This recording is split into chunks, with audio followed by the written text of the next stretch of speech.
This is Daily Blast Live. We're talking about what you're talking about. It's because everyone's talking about this. Always live, always real, always unpredictable. I think that's taking it to another level. Yeah. Log on and join our live conversation. He said this as we were coming on TV. DBL starts right now.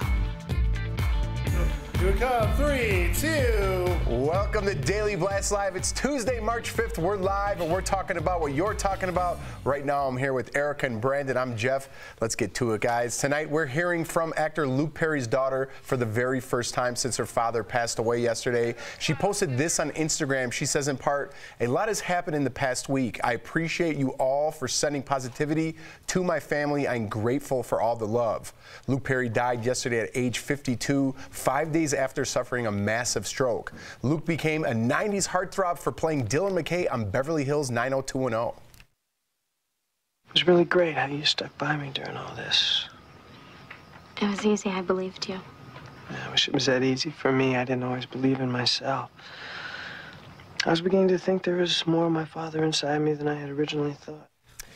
His co-star and love interest on the show, Shannon Doherty, released this statement saying, "I'm in shock, heartbroken, devastated by the loss of my friend. I have so many memories with Luke that make me smile and that are forever imprinted on my heart and mind." So we're hearing from a daughter for the first time. She's 18 years old, doesn't even live in the country, but she made it back after hearing her father suffered a stroke and was by his side when he passed. So yeah. I guess that's a positive, right? Yeah, but to lose your father at 18, like 18 yeah. That's tough. Yeah, we're hearing the coworkers, we're hearing fans, we're hearing celebs, all the outpour and the condolences to him. I mean, the guy's a legend. Like, we can call him a legend. WWE even tweeted him their condolences because he was on SmackDown in 2006. Wow. And now his son's a wrestler. His son's in the AEW, which is it's called the All Elite Wrestling League. And, you know, maybe he bumps up to be in the WWE, but you're seeing the legacy that Luke left. Absolutely. And not so much even just in an industry, just being the man that he was behind the scenes, and I think that's what's most important. Yes, it is. All right, guys, right now we have breaking news on singer R. Kelly. We're going to look at his explosive interview for the first time since his most recent allegations. Wow, Raquel Villanueva, you have more news, huh? That's right, Jeff. R. Kelly is breaking his silence, and he's sitting down with Gayle King to address the sexual abuse charges against him, which he emotionally denies. Watch this.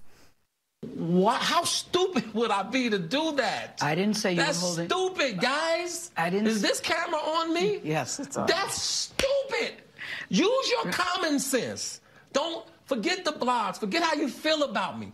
Hate me if you want to, love me if you want, but just use your common sense. How stupid would it be for me to, with my crazy past and what I've been through? The full interview will air tomorrow on CBS This Morning. Thanks, Raquel. Erica, I mean, when he talks about his crazy past, isn't this part of his crazy past? What we're talking about? Well, the allegations are that the video are from the 90s, which is the same time that the previous video was from, that he allegedly was with a 14-year-old girl. The information that we've received is that he refers to the 14-year-old and her 14-year-oldness. So if that is true, we don't have to ask how stupid he is. We know for a fact how stupid he is. I mean, this is pretty gutsy. Is that a word I should use to do this interview? It's going to air tomorrow morning on CBS, but I don't know if he should. He didn't look great in that the clip I just saw. Do you feel like he has to? Do you feel like this interview is his trial in the court of public opinion? Oh, for sure. And then he'll deal with the trial he had in terms of the legal ramifications. But I mean, to come out and do something like that, I know that's only a clip, so we have to watch. But this looks like a Hail Mary. It looks like somebody who's super desperate because they feel the walls are closing in on them. Okay. And to have that be the first time that we're hearing from him, and he's clearly unhinged. Clearly it worked before. The jury believed him more than they believed the victims. So it's not a terrible strategy. It just seems erratic and desperate. I'm sure we'll talk about it tomorrow after the interview. All right, guys, switching gears to some lighter news now. We finally know why The Bachelor's Colton Underwood jumped the fence. After teasing it all season long, we saw his dramatic run from the show. And spoiler alert, it was all because of Cassie decided to leave Colton. She's now the 4th woman to leave. And it was just too much for the Virgin Bachelor. Let's watch.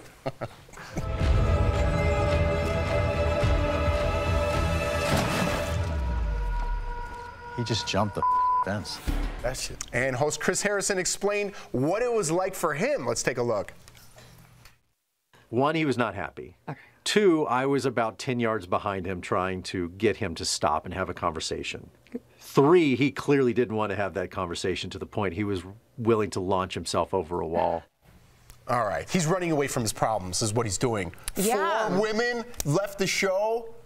It kind of begs the question, what's wrong with Colton? But no, honestly, though, it does seem a little, it seems a little immature to be jumping over a fence to avoid whatever he was trying to avoid. A show that he signed up for, yeah, you he mean? signed up for this, for his life to be on television, and if he can't deal with the issues now, how is he going to deal with, I don't know, marriage, mortgages, children, all the things that come with what he allegedly is trying to pursue? Exactly. I don't know if he was ready when he signed up for this. You know, you look at the image that he has or what they're trying to portray him as. He looks like the virgin. He looks like the lame. You know, 4 women have walked out already. I don't think that he was ready for that. So with the image that he has, he might as well just continue to be himself, let people laugh at him. Because look at Tim Tebow.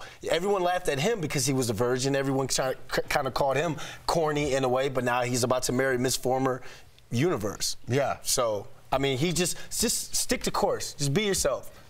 Stay within the confines. I can think Don't jump of the fence. other things that we know about Tim Tebow which make him far more interesting other than like the fact that of something that he has never done. Yeah. Like this guy, what they sold to us was the most interesting thing about him was something that he's never done. I don't know anything else that is of interest. Good point. All right, the late designer Karl Lagerfeld is being honored in Paris today. Stephanie Jones has the details coming in hot. That's right, Jeff. Karl Lagerfeld passed away last month at the age of 85, and now Chanel is honouring the late designer by showcasing his final collection. Today, the French fashion house held a Winter Wonderland fashion show. Plenty of celebrities were there, including Anna Wintour, Kristen Stewart, and Naomi Campbell. The show started with a moment of silence for Lagerfeld, and many models got emotional on the runway. You can actually see them wiping away their tears, and that included actress Penelope Cruz. So this was a seriously beautiful tribute to Lagerfeld's creative eye, and he will truly be missed. Back to you guys. Thank you so much, Steph. Let's get this last story in. Right now, a lot of people are comparing the Jonas Brothers' new song to a song by Portugal the Man, and now Portugal the Man is calling out the Joe Bros on Twitter saying, quote, to be fair, the chorus of Feel It Still sounds very similar to Please Mr. Postman by the Marvelettes, which we respectfully cleared and thanked them for every chance we got, as one does. And they tagged the Jonas Brothers. So, DBL Nation, it's time for... wait for it. You be the judge. We'll play Sucker from the Jonas Brothers and then Feel It Still from Portugal the Man. Then head to dblvote.com and let us know if you think they sound the same. So here's Sucker first.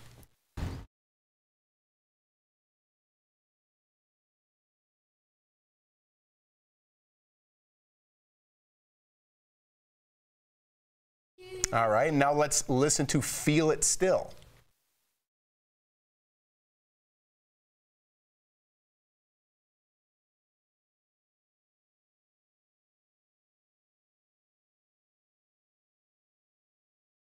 Again, head to dblvote.com and let us know what you guys think. In the beginning, when I heard this, I thought it was just the bass.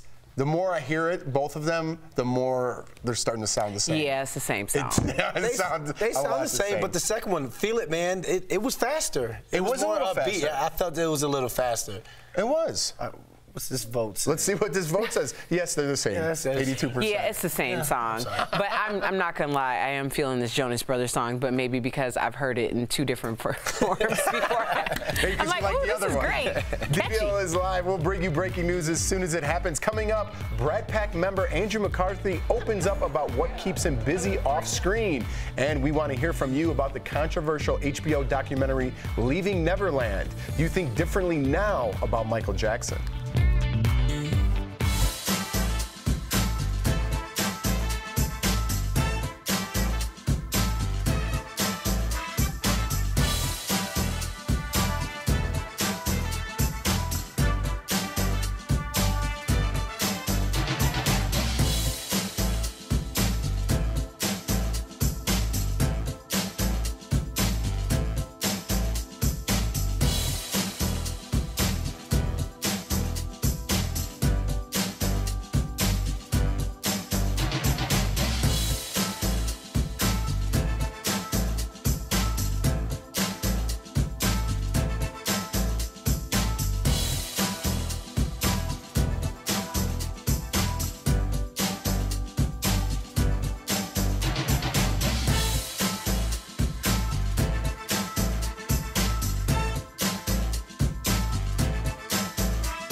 DBL Nation, today is a sad day. What? Before the show opening, we have our thing that I always do. Oh, yeah. What, you can't control yourself? And then I do the... So, wait, come over here. So, the while show that open, airs it's during the show, gone. if you guys notice the show open, Brandon does it live every single time we start the show, and now it's gone. I was gonna mention it, but we started off with a sad story, so we couldn't go like laughing. Yeah, I know, I saw that. I know, so I didn't saw want that. But Erica, Sorry. Erica, can you just do it one more time, please? I didn't get it. I wasn't expecting it. Can you just do the one more? You can't control yourself. What is the matter with Just this can you man? please? He just wants to do Control that. yourself? I knew it. That's embarrassing. Yeah, man. He really R.I.P., does do it every baby. single time we start the show. Oh, you might just have man. to do it anyways. Oh, yeah, I might just have to. Or when I say your name.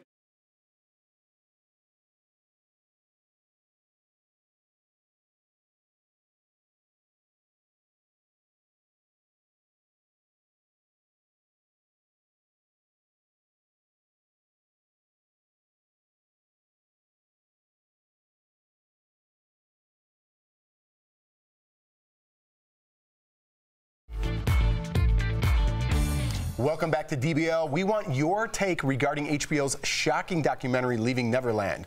Last night concluded the two-part documentary, including new details about how the king of pop, Michael Jackson, allegedly seduced and molested 2 young boys in graphic detail. There were also claims that Jackson's marriage to Lisa Marie Presley was a front and that he purchased the house for the family of one of his accusers. Oprah continued the conversation with a 1-hour special on both HBO and OWN, where she interviewed the 2 alleged victims and the director. Let's take a look. Can you explain to people why you want to continue the association if you have been abused? I had no understanding of it being abuse. You know, I loved Michael. And all the times that I testified and, you know, the many, many times that I gushed over him publicly in interviews or whatever it may be, that was from a real place. Mm-hmm. So, DBL, can you separate Michael Jackson, the artist, from the man portrayed in last night's documentary? All right, let's get to these comments.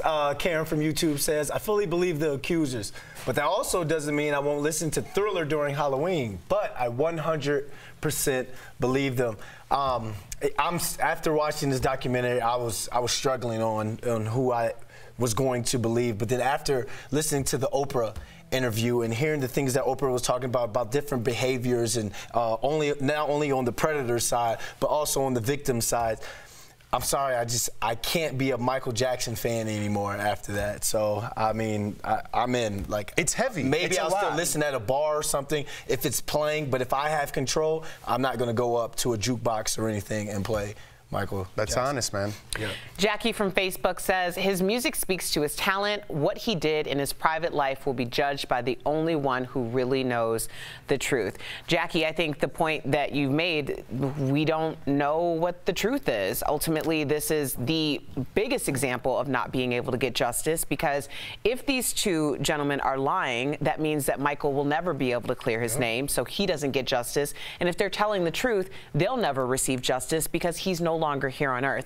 I think one thing that I talked about yesterday that's so important is the importance of understanding what the grooming process is. And because Oprah herself was a victim of child abuse, and she's so clear as to what those steps and what those things you should be looking for as parents and caregivers are, I think that is probably going to be the biggest gift that's given from this entire thing. Right. And yesterday, I was taken back by this. I honestly didn't sleep well last night. My son was with me while I was watching the 2-part documentary with my wife. We watched the after show with Oprah, and I tend to believe these the two people that were accusing Michael of this. And you know, that's to each your own, whatever you want to do. But I encourage you, don't just judge someone because you grew up loving Michael Jackson. Watch the documentary, make it a judgment for yourself. I have 2 young boys. This really hit home for me. Not saying I went through anything like this growing up, but it was very detailed.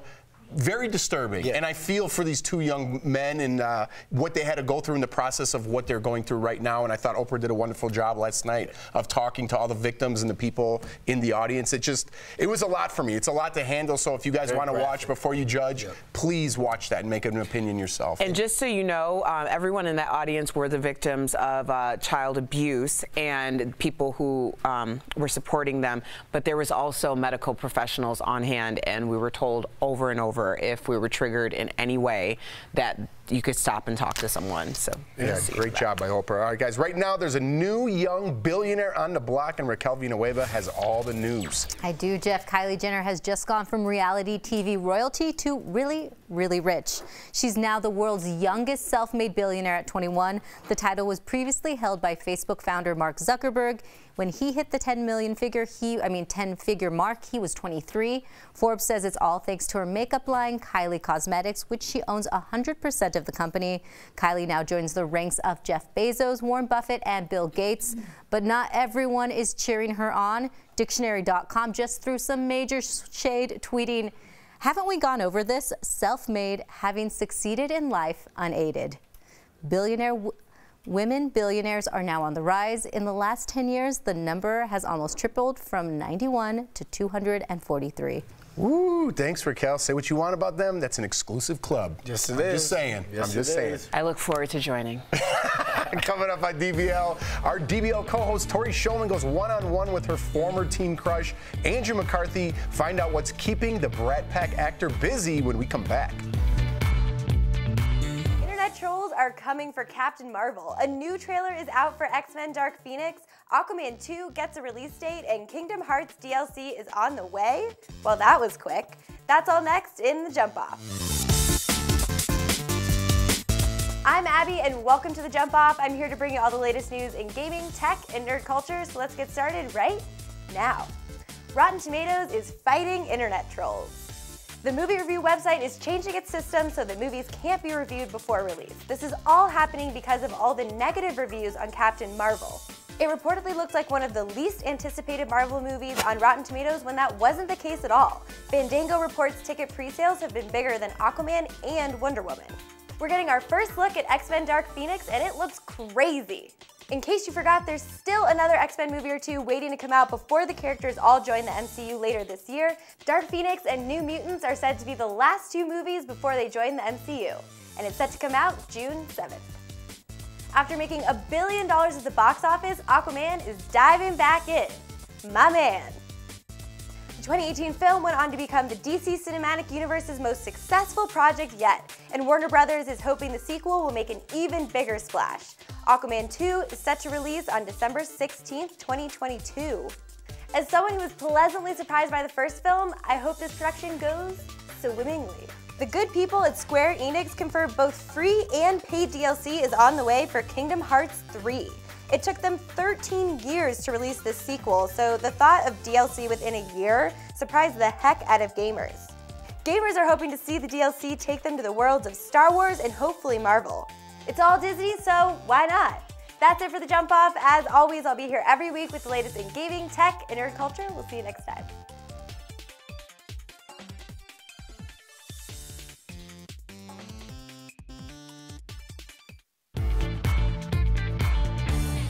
Welcome back to DBL. You may recognize him from his movies such as Mannequin, St. Elmo's Fire, and Pretty in Pink, but you may not know that Andrew McCarthy is also an accomplished director and travel writer. Our very own Tori Shulman caught up with him at the Travel and Adventure Show to talk all things Brat Pack. Let's check it out. My very first crush is sitting next to me. I want to thank you very much, Andrew McCarthy from Mannequin. I think I wound out the tape, the VHS. I know every commercial on it. Thank you for being here at Daily Blast Live. Nice to be here. The Brat Pack never really existed, did it? In sort of a way, it was sort of made by a journalist. How do you really feel when someone's like, oh my God, the Brat Pack? At first, you don't like it because it's limiting and it's sort of pejorative term, obviously, you know, bratty. But now it's become this iconic, affectionate term, and I think it's great. I think it is too. You've had a full career, and by full, acting, directing, and now travel writing. How do each compare to the other? This isn't home. This is not home. It is now. To me, they're all the same thing. Really? You know, they're all just a different manifestation of different aspects of me. Yeah, You know? yeah. I just feel like me when I do them. So I was just lucky enough to just follow those passions. That's amazing. What was it about that traveling that was like, I'm going for this one? I'm doing the writing. That all just kind of fell in, you know, naturally evolved. I mean, I was terrible at school. I never read a book in school. I didn't write anything. I just started traveling and I realized that that was sort of my university. That's how I found who I was. I then suddenly started publishing travel articles and then books came out of it. So it just sort of was a natural evolution. What do you think is the craziest thing that's happened in your travel? But also, what's the hardest thing that's happened in your travels? I've eaten a slug down in the Amazon. I ate a slug, and that all my, yeah, I'm not that guy. I don't eat the weird things. No. That made me gag bad. I didn't like that. No. You know, when you're travel writing, you just hope for something to go wrong, really. Yeah. Nothing, there's no story until it starts to go wrong. That's and then you're in good shape. You know, I got a flat tire in Jordan in the middle of the desert, and I went, oh, finally, I have a story, you know? Interesting. Now I need help. I think travel changes people's lives. I think travel connects us in a way that nothing else does. Do you speak other languages? How do you No, do I speak American. That's amazing. I speak, I'm sorry, do you speak English? Can you help me? Do people recognize you globally when you go around, or are you sort of anonymous that way? Yeah, no, in the weirdest ways, in the weirdest places, people will come up to me and go, we're gonna burn it. Yeah. I would have freaked out. I'm in the middle of the Amazon. Man, I can't. I would have freaked out. Well, thank you for being my first crush. Thank you for being a lot of our first crushes. Mannequin will and always be the best movie ever. Thanks for sitting down with me. Appreciate it. Thank you. Thanks, Tori. Right now, a new trailer for Game of Thrones has everyone talking, including me. Let's get over to Stephanie Jones with the details coming in hot. So finally, we're getting a better look at Season 8 of Game of Thrones. The official trailer for the final season just dropped today. Here's your first look. They're coming. Our enemy doesn't tire. Doesn't stop. Doesn't feel.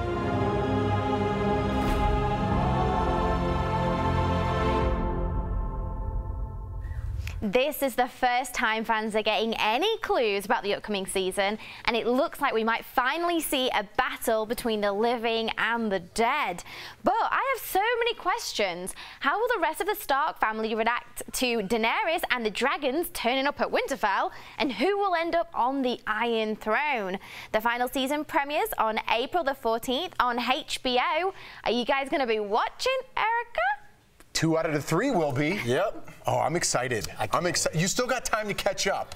I'm telling you, this is going to be an awesome season. Every episode is going to be like a movie. I think they're going to knock off all the big characters because it's their last season. Erica, this is big. The dragons are full grown now. Like, they're fully grown. You might as well be speaking Greek to me, only I know more Greek than what you're talking about right now. So there was 3 dragons, then the White Walkers got 1. So now there's 2, and the White Walkers got 1, and they got to go to battle. They're going to go to battle. Oh. There's your Cliff Note version. We'll be right back. Thanks. Cody, Mary, Janelle, Christine, and Robin Brown, welcome to DBL, and thank you so much for talking to us. I'm super excited to have you on the show. Hello, everyone. Hello. I love it. Your family is unique in 2 ways, not just for the polygamy lifestyle, but you are also reality TV stars. So I want to know what comes with more hurdles in today's society, being a polygamous family or reality TV famous? Anyone can answer. Good question. You know what? I've actually liked the reality TV part a lot actually, because we're able to be public everywhere we go. We're able to be open, a polygamous family everywhere we go. That's amazing. Well, the other fun thing I think is like we hear like in movies now and stuff, you hear the term sister wives, and we're like, yeah, hey, we've done something here. You have. You've made. You're right. You've made a word.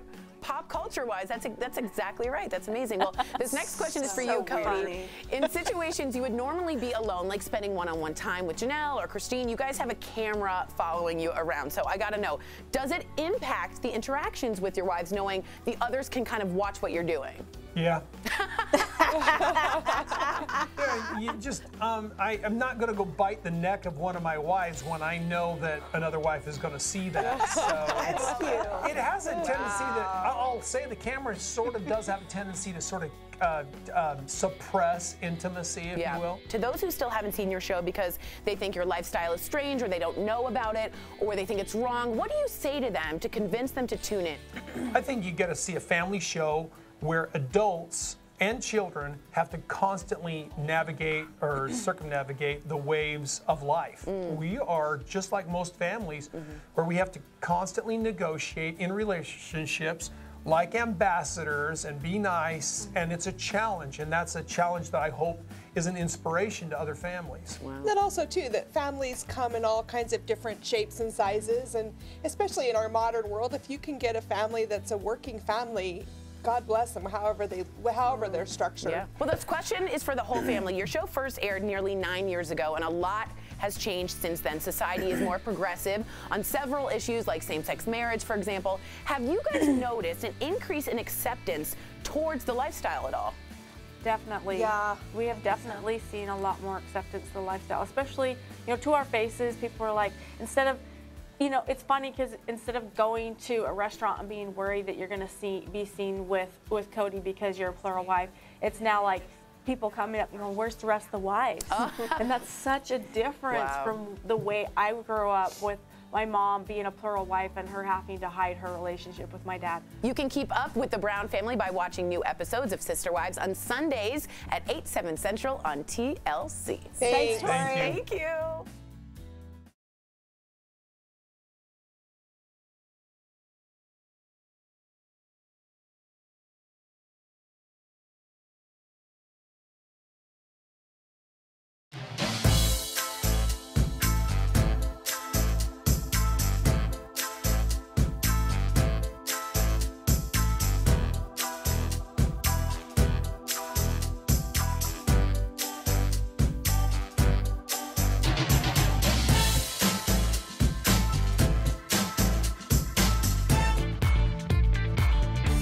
Welcome back to DBL. We love sharing your comments. Erica, you have a couple? Yes, Cheryl on Facebook says, Luke Perry, you will be missed. Your memories will live on forever in our hearts. And Meg says about Colton, let's give him a tiny bit of mercy. Okay, Meg, but just for you. And Jay says, who doesn't want to jump a fence? Exactly. And I got a message here from Abby, one of our loyal viewers. Watch this, okay? So Game of Thrones premieres April 14th. Today's March 5th. It only takes 2 days, 15 hours, and 30 minutes to catch up. Erica, you could do that in a weekend. You have some paid time off. All the way through? That's right. We'll see you guys tomorrow, same time, same place.